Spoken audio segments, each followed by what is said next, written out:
Practicing good conscience and looks maxing.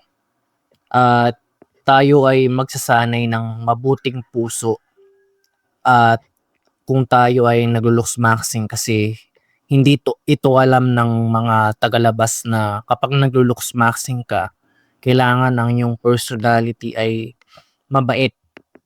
Wala kang laban sa tao o anumang mga budhing masama laban sa kapwa at wala kang ginagawang masama. Dahil nga naglo-looks maxing tayo, iniiwasan natin yung mga bisyo, alak, sigarilyo, panonood ng bold, at ano pang mga bisyo, sugal, at ano pang sari-saring kasamaan na ginagawa ng tao. Kasi ang tao nilalang sa kalwalhati, nilalang sa larawan ng Diyos. Kaya tayong tao dapat mapanatili natin ang mabuting larawan na ipinapakita sa atin ng Diyos na tinuturo rin naman niya na ano ang gagawin natin sa buhay. At ang goal natin ay ma-achieve natin ang wangis ng Diyos sa pagiging tao na sumunod sa Diyos. Dahil yun ang purpose ng buhay ng tao ay makasunod sa utos ng Diyos.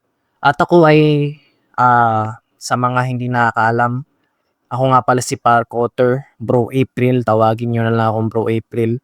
At yung channel na to, Park Otter, nagsasanay ako ng mabuting puso kapag naglo-looks maxing ako. Ang goal ko, magkaroon ng mabuting puso para makabalik na ako sa choir.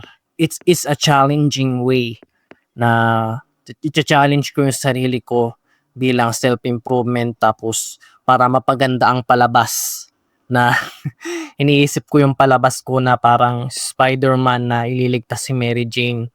Yun yung goal ko na pinapanood ninyo na parang pinikula. So ang goal ko ay magkaroon ng mabuting puso.